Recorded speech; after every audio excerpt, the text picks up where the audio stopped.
Trump National Press Secretary Karoline Leavitt with us now. Thank you for being back. So Trump further solidifies his status as the front runner, the likely nominee, right? The math shows us that. But talk about this win. What happens now that Nikki Haley says, I'm in it until South Carolina?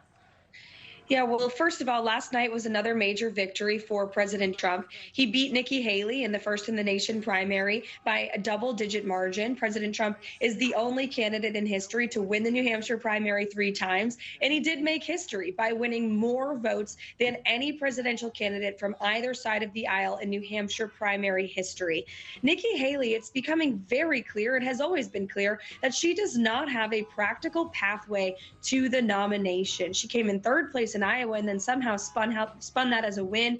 Again, she lost by double digits last night. This is a state that she and her campaign team put all of her marbles in. They said that they, quote, had to win New Hampshire, and they did not really even come close. And so it's unwise for Nikki Haley to move forward to her backyard of South Carolina, where President Trump is beating her by an even bigger margin. He has nearly every single statewide elected official on his side, including the sitting governor. So if Nikki Haley really decides to move forward, she will be embarrassed yet again in her own backyard, in her own home state. And it's just a shame, because we would really love to unite this Republican Party so we can take the fight to our real opponent, which is Joe Biden and the Democrats, who are fundamentally destroying this country.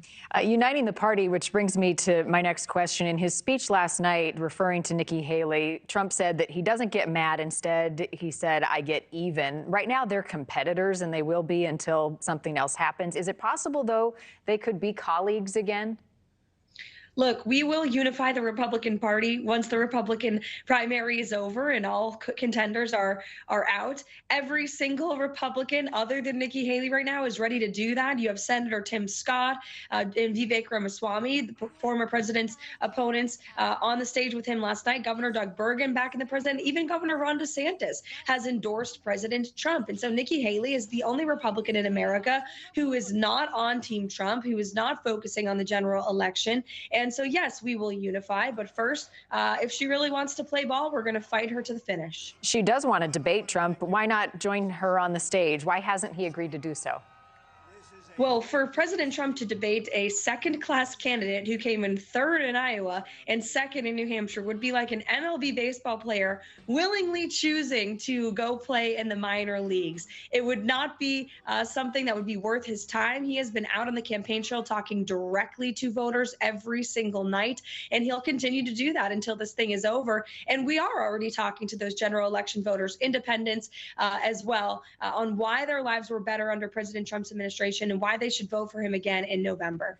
Trump's base, Karoline, is strong, but according to the AP, Haley did secure some of the unaffiliated votes from people who identify as moderates, independents, those with college degrees in New Hampshire. Some say this could indicate some challenges for the former president in the general election. How do you calculate that?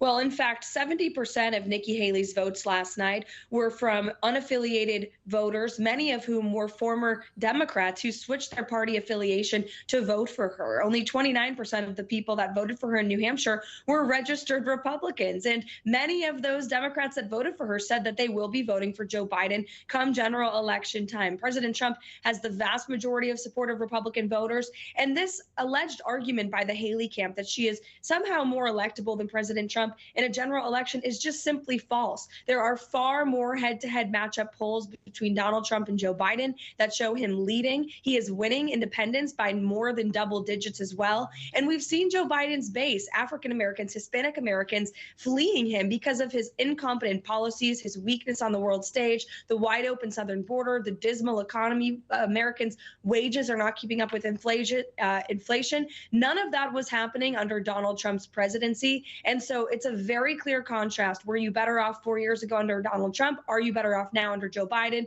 Only Donald Trump can sell that contrast. It's a winning message heading into November. And again, it's just why Nikki Haley should look in the mirror, take a cold, hard, honest assessment of herself and her campaign, realize she has no pathway to victory, and do what's right for the country. There is apparently not a big appetite, though, for 2020 reheated. Polls consistently indicate that there are a lot of Americans who do not want to see a Trump-Biden rematch. What's the campaign's response to that lack of enthusiasm?